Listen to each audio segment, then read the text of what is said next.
Hey guys, we have another new song coming up called Strong from Oaks Worship, and I figured the way that I'm playing the chords for this song, I thought, you know what, this is probably another great time to teach you guys about different chord structures to play for certain songs, and so for this song, actually the multi-tracks didn't come with an acoustic part, so I'm the one that wrote it, and I felt like since this song was in D, there's a certain way to play chords in the key of D for a song like this that actually mean minimal movement for your hand, but a lot of lush, still big sounding chords that can fit in the song.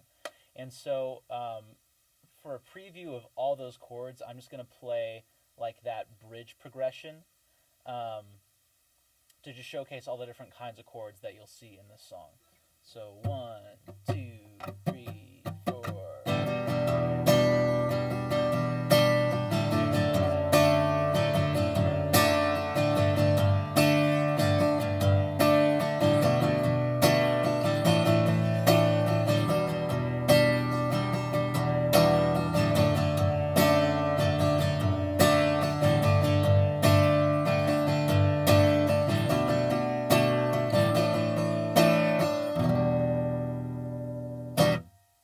Just like that.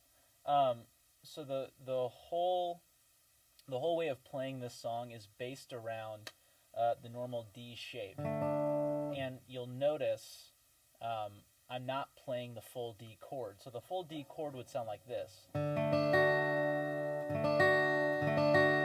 but this note at the bottom, that note, especially in a song like this, tends to add a lot of unneeded sound.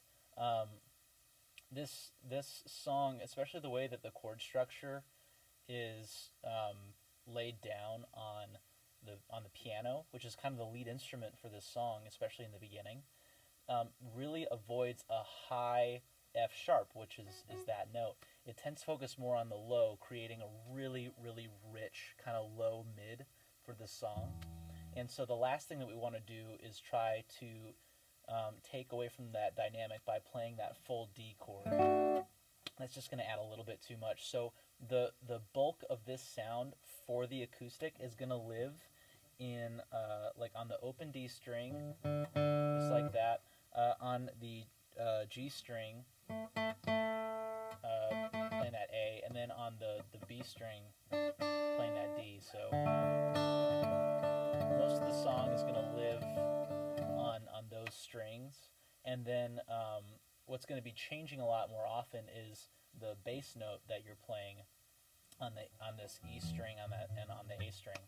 So just real quick, the main chord is that D chord, and so it really is just kind of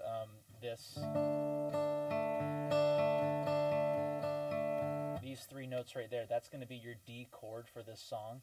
What I usually do is I use my thumb just to rest on this low E string to mute it, and then I'll also actually use my middle finger right here to actually just go over top that A string to do the same thing. So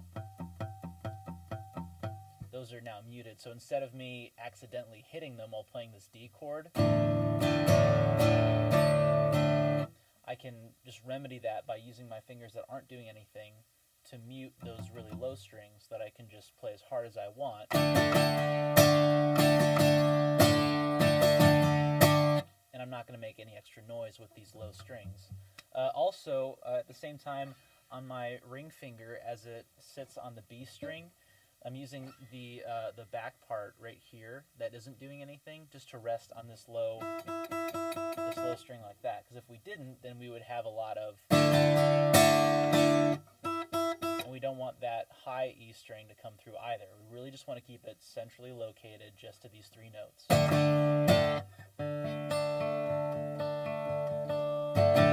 So that's the brunt of the whole, like, playing in this position.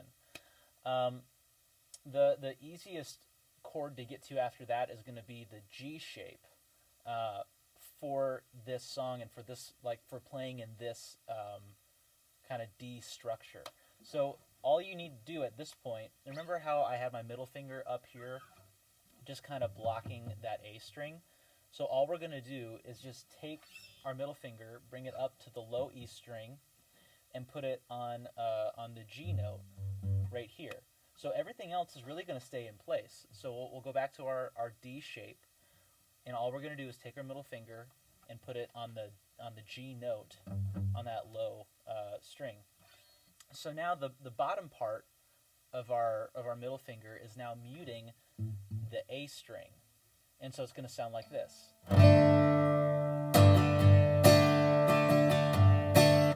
So when we go from that D chord, since our middle finger is already right here, it's that much easier just to switch to the G chord. So I'll just play a quick pass from D to G.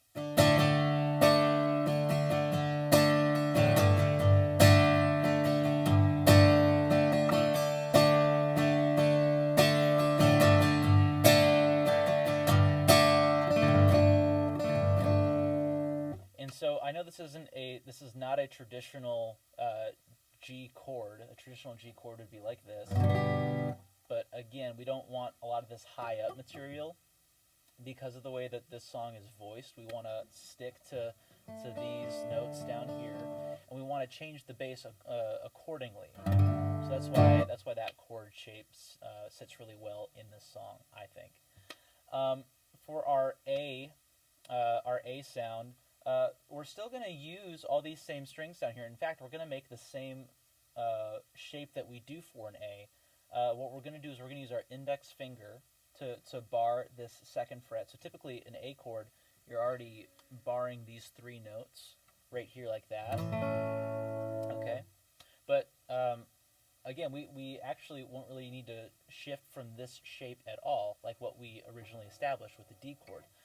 All we need to do is use our index finger, okay, and we can bar on the D string all the way down, and then we can keep our ring finger on the G string on that third fret like we already have been.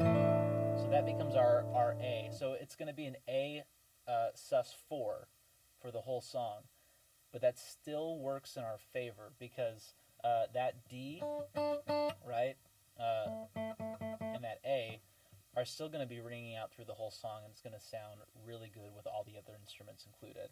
So this is our A sound right here.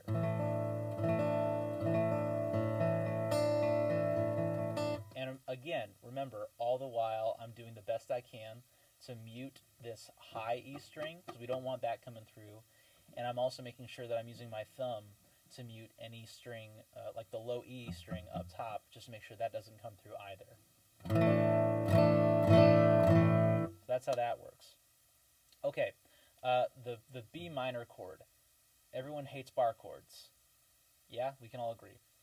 So instead of doing this kind of thing, which again has a lot more sonic content than we actually really need, there's an easier way. You can take this with you into tons of other songs that we play in D. And you can take most of this with you into other songs that we play in D.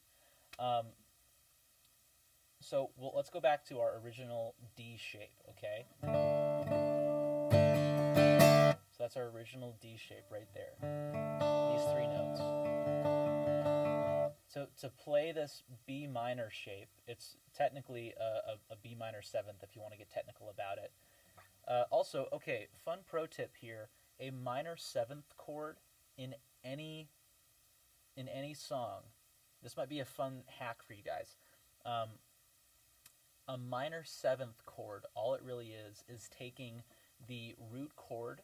So in our case, in the key of D, it's taking the D chord. If we're doing like the B minor seventh, a B minor seventh, all it is basically a D major chord with a B in the bass. If you need another way to think about it, that helped me early on when I was trying to figure out how like the sixth chord or like that main minor chord worked in progressions. So that's how that works. So fun little aside. Anyways, back to the chord. We'll go back to our D shape here, just like that, and we'll sub out our index finger for our middle finger, just like this, okay? So we still have those three notes going the whole time, but now our index finger is freed up to go onto the A string, the 2nd fret, okay? So that's where our B is, and we're going to use the bottom part of our index finger that isn't doing anything to mute the D string. We really don't need that string going right now. So that chord is going to sound like this.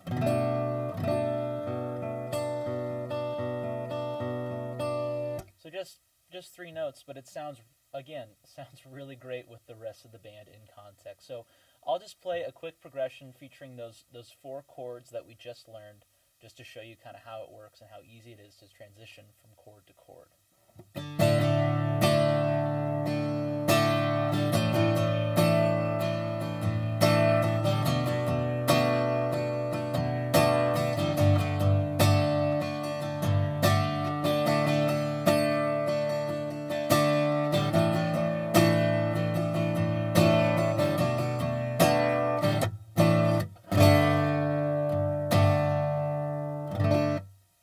So there are those chords. There's 2 more chords that we want to dive into really quick. It is the E minor of this progression.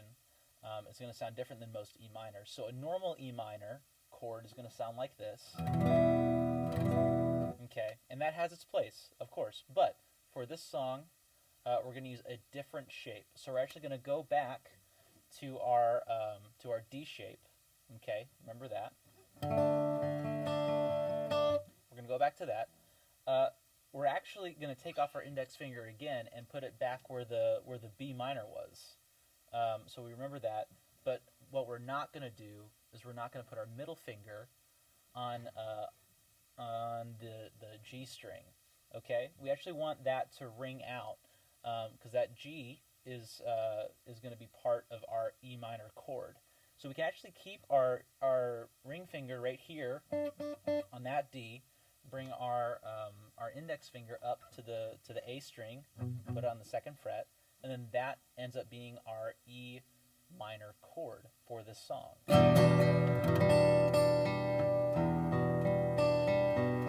And again, I'm always I'm going to be using the bottom part of my index finger that isn't being used to press on anything. It's just going to rest on that D string, just to make sure it doesn't ring out unnecessarily.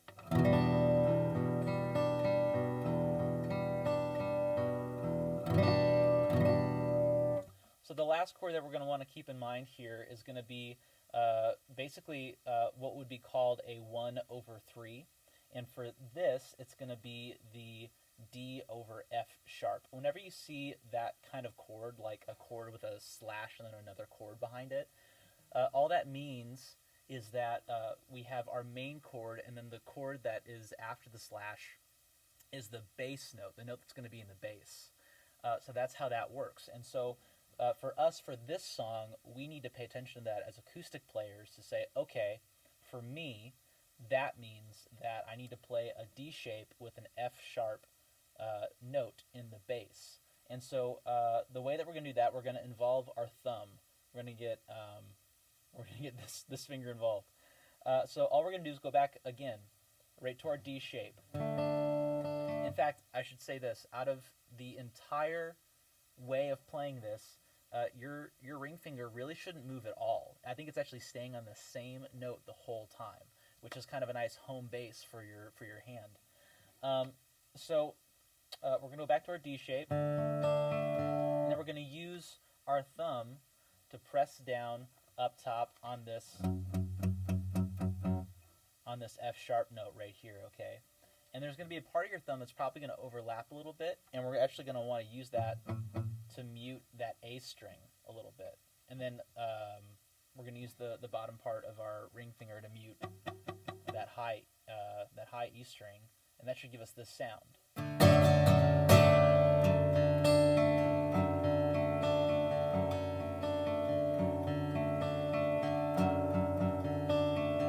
If that's really uncomfortable, then what you can actually do is do what we did with the B minor, right? We took our ring finger and put it on the G string right there, and then we used our index finger. So we can just hop our index finger up one string, right, to the F sharp.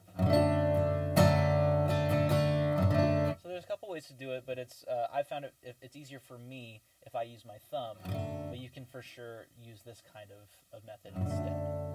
So again, here's that bridge progression with everything that we just learned right now. 1, 2, 3, 4.